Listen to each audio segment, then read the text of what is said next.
Welcome to the Sport Life YouTube channel. My name is Kevin Ward. Let's get right into the video.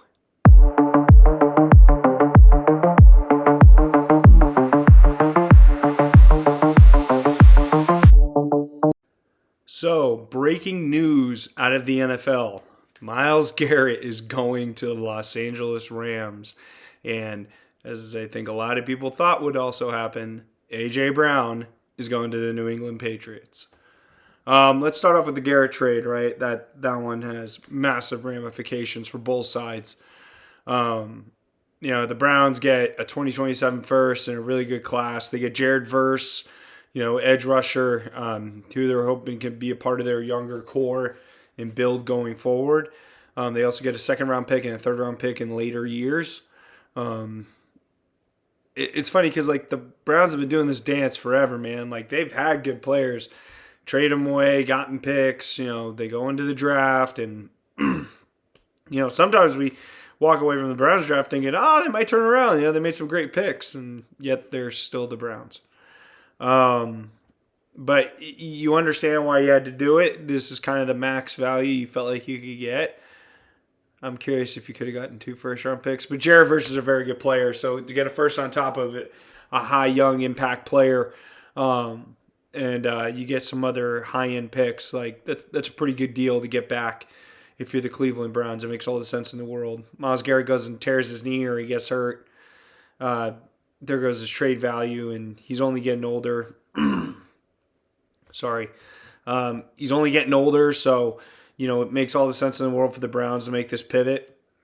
For the Rams, they got the best defensive player in football. The best. Whatever corner you want to throw in the conversation, whatever linebacker you want to throw in the conversation, whatever D-tackle, whoever. Garrett is the best defensive player in the NFL. He is a massive reason why the Browns were known for having a really good defense. Trust me, Jim Schwartz is like, God damn, I can't believe I don't have that guy anymore. But, the Rams, they got Trent McDuffie. They added Myles Garret to this team. Obviously, they're going for it all. That doesn't need to be talked about. I think what needs to be talked about is how good can they be, right? I saw a crazy stat.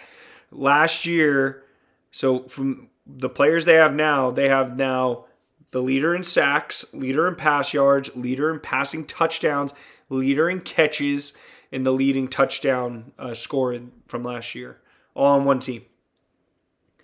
And, that's not even to talk about Sean McVay, and they got a decent run game over there, and Super Bowls in L.A. They're absolutely loaded.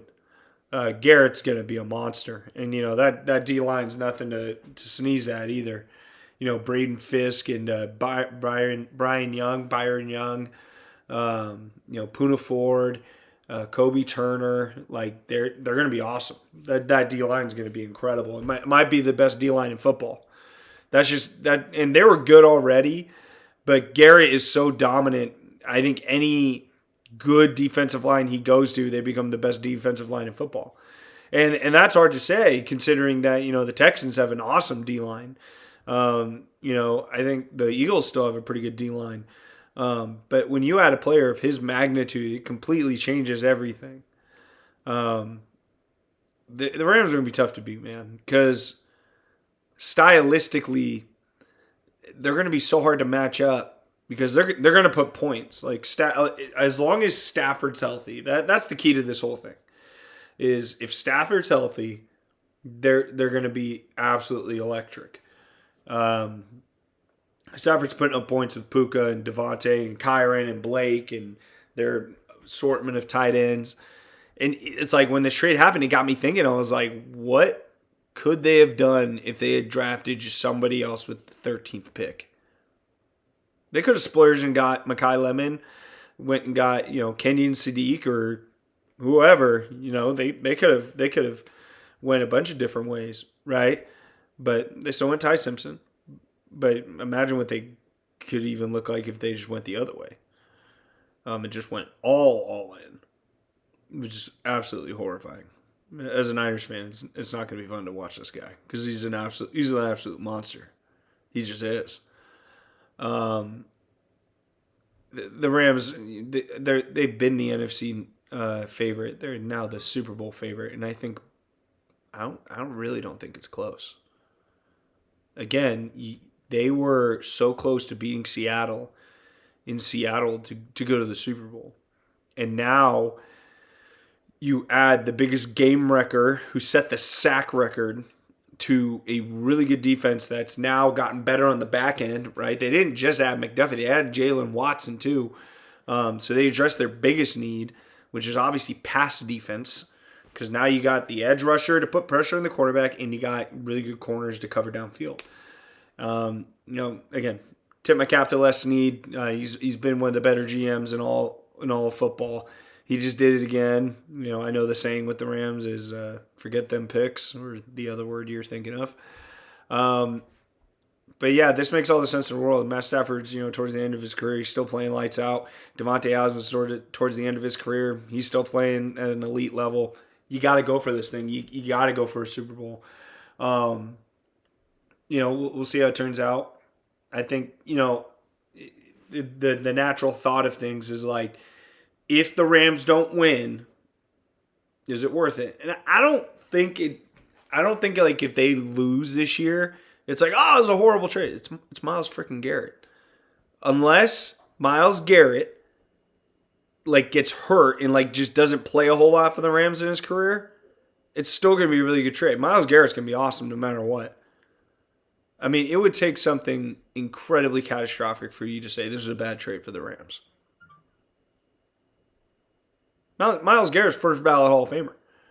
He's got the most sacks through 9 seasons. The only guy who's got more is Reggie White. Myles Garrett's like that. He's one of one. He is an absolute monster, absolute freak. The Rams are going to be they're going to be a handful. Actually, more than a handful. They're going to dominate teams. When you got to play late and the Rams get 2 scores ahead on you, damn, that's tough, right? Now you can just sit back in coverage and rush 4. And, Garrett with all those other guys, he's going to make them better, right? They get more one-on-one looks. The defense all has to shift to that side of the line. Your protection, your chips, everything. Like when shock me, Byron Young, ends up with 12 sacks as a product of playing with this guy. They don't have to cover that long with Garrett rushing the passer, right? So their DBs and their back end are super grateful for this deal. I expect more turnovers for their secondary just by the natural pressure that Garrett, and that's the thing. Like Garrett just provides so much. He provides so much as a pass rusher. Like it's not just the sacks. It's the uneasiness that the quarterback has to play with in the pocket, and the decisions that he's gonna have to make frantically. They're going to create turnovers and bad decisions down the field that are going to add opportunities for that defense. So again, it's a seismic trade, and they're going to be fun to watch. The key for the whole thing is Myles has to be healthy too. The Rams season hinges on Matthew Stafford being healthy. That's it. Can you be healthy for them to make a run? Get the 1 seed, have home games in LA, right? And find a way to get to the Super Bowl. Absolutely massive trade for the Los Angeles Rams. And you understand why the Browns did it. They got a pretty good haul back. Now as they try and rebuild this thing again, Jared Verse is a pretty good piece to get back along with all those picks. The other trade, the one that we all saw coming, it finally happened. Like I said in previous video, it was all about waiting for June 1st, save the money against the cap. That's all it was. It was a timing formality. That's it. This deal was done a long time ago. But A.J. Brown to the New England Patriots. Patriots got better offensively this season. I don't see how they don't. Drake May with A.J. Brown. Romeo Dobbs is coming over. I know they lost Stephon Diggs, but this room feels more dynamic, younger, faster. I know Dobbs isn't a burner, but they feel more explosive offensively. You know, when you add Dobbs, you add A.J. Brown, you already have Travion Henderson. You still have other pieces around this team. Drake's gonna. I would hope Drake will get better. Um, and the other thing that I'm so excited to see, because it's gonna add to this conversation that I think people around the NFL are like talking about, is like, did Jalen hold AJ back, or has AJ lost a step? Is he not the same guy? You know, like we're gonna know. AJ comes out and has 90 catches for 1,400 yards and 12 touchdowns. We're gonna be like, doesn't look good for Jalen, right? I don't know. It doesn't. I wouldn't think so. Especially if he goes out and looks like a true number one and dominates, leads them to another division title, and then they go have another deep playoff run. Like, how can you not think that? You know, if Jalen plays well and AJ plays well, then it's just a relationship that didn't work out. But if Jalen doesn't turn it around, and if AJ goes off, the noise is going to get loud in Philly. I mean, it's going to add to the fire. I don't know how loud it's going to get. I probably overreacted there. Guy's been to 2 Super Bowls, so it's kind of hard to top what he's accomplished as a quarterback of the Philadelphia Eagles. But the conversation's going to burn hotter. Like, is Jalen, you know, did he limit or cap AJ's ability to produce in Philadelphia? Right? AJ was awesome for the Eagles. I know this last year was a little up and down. He still had 1,000 yards. Still a dynamic player. Still dominated games. Right? He was incredible for the Eagles during their tenure. Like, Eagles fans should be like, dude, we went to 2 Super Bowls and this guy had 1,000 yards every single year. And some years he was a top 5 wide receiver in the league. Like, you would do the trade they did every day of the week. The 16th pick for that guy, and you get to go to 2 Super Bowls, win a ring, and he was the best receiver on the team. Yeah, you do that trade every time. So, you know, I think AJ, you know, this is something that he's probably super excited for. He gets to play in a much more natural, you know, passing attack. With Drake May, I'm sure he sees it as a passing upgrade. You know, whether it's fantasy football or real life NFL, like Drake's going to get better from this. AJ is definitely going to get better for this. AJ is going to go back into that. In my opinion, he's going to challenge that top 5 conversation where we're like, is he a top 5 wide receiver in the league? He's 29, like, and he's a big physical guy, like, and he hasn't had catastrophic injuries that have like held him back. So I still think he has a lot left in the tank. I mean, there's plenty of wide receivers that dominate well into their like age 33 season. Who's there to say that the next 4 years with Drake entering his prime with AJ isn't going to be, you know, a dynamic show? I mean, who's to say it's not? So again, I think the Patriots made a great move. I think it was a 2028 first or 29 first, I forget. And a 5th round pick that they're sending over. So, you know, they gave first round picks a lot. But if AJ can be that dominant number 1 wide receiver that we all think he is capable of being, the Patriots got what they really needed, a dynamic playmaker on the outside. And, you know, other than Will Campbell getting exposed in the Super Bowl, you saw, like, the wide receivers weren't ready for Seattle's defense. There's just not enough playmakers to help Drake. Was Drake great in that game? No, but I don't think he had the guys necessary to compete against a team like that. And, you know, the Patriots obviously thought so as well. That's why they're okay with letting Diggs walk. And they brought in younger guys, and they brought in a guy like A.J. Brown, who they're anticipating is going to have a big year. I think he is going to have a big year. I think from a fantasy perspective, in redraft leagues, I would highly target A.J. Brown. And I'm sure some guys are going to reach for him. I'm not saying I would spend a first-round pick on him. Maybe a late second. I guess it depends. But, you know, I wouldn't be afraid like, you know, fantasy owners were last year, where there was just little trepidation coming with him. And, just a little uneasiness with drafting him. Like, this year I'd be all in. Like, yeah, I think he's going to be a stud. Same thing with Drake. I think Drake's going to be one of the top quarterbacks off the board in fantasy football. If you're dynasty leagues, this is exactly what you want to hear. You got a true number one who's going to dominate. And he threw 30 touchdowns last year. He was second in the MVP voting. Like, how do you not think he could have a better year this next year? I certainly think so. So AJ to the Patriots is great. The other dynamic that won't get talked about as much, I think it'll get talked about a lot more in the fantasy football community. It won't get talked about as much in the NFL community. Devontae Smith. All right, here we go. Let's find out if people who were Devontae Smith believers, I am one of them, is going to be a true number one in the NFL. I think he can do it.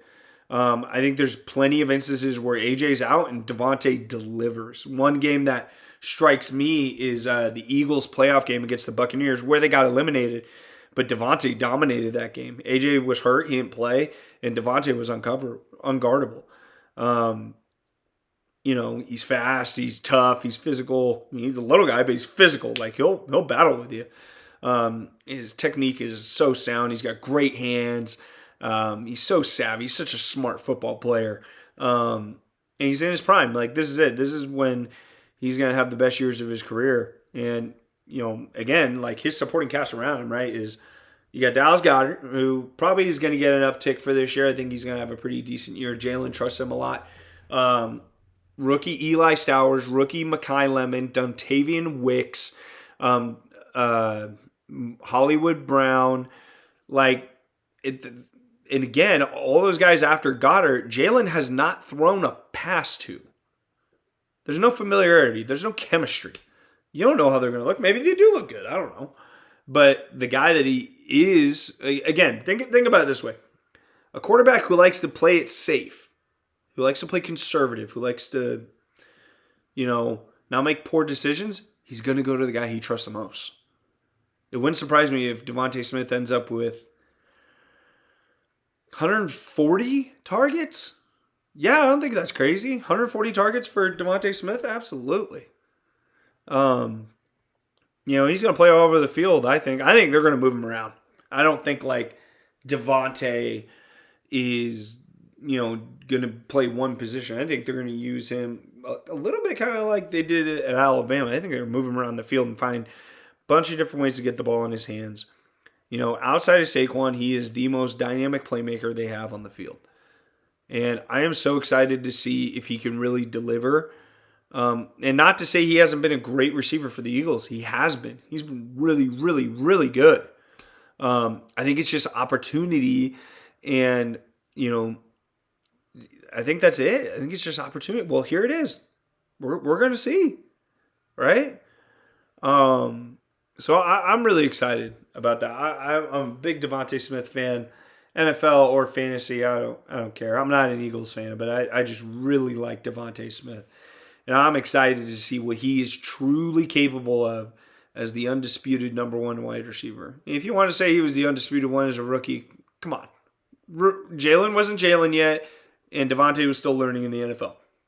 He's 27 right now. Let's find out. And I'm so excited to see what Devontae Smith brings to the table. For the Eagles, they get another first round pick. They get a fifth round pick. Howie already filled the void with his free agent signings, and got Mekhi Lemon in the first round. I just think Howie always makes the smart moves, and giving up AJ is tough. Like, if you're an Eagles fan, you're just like, damn, why couldn't it have just worked out? We just won the Super Bowl 2 years ago. And, it didn't, and that's life in the NFL. Things change fast. But, credit to Howie. He moved on. He didn't try and just deal with it for another year. Got a first-round pick back, got a fifth, and drafted his replacement, and now you move forward. I think the Pats and the Bills are going to have a battle for the AFC East, and then I think the Eagles... I think the Eagles are going to be in a dogfight in the NFC East this year. I don't think it's going to be easy. I don't care who it's coming from. The Giants, they kind of worry you with Malik Neighbors. That knee is really starting to worry some people. But the Cowboys are going to come out gunning. I think the Cowboys kind of smell blood in the water, to be honest with you. I think they're like, all right, they just got rid of AJ. They weren't as good last year. Like, we added some pieces. We got better. Okay, this is when the Cowboys come surging. So that'll be fun to watch. I'm excited for the season coming forward. Again, thank you very much for watching the video. Like and subscribe. And I hope everyone has a great day. See you next time.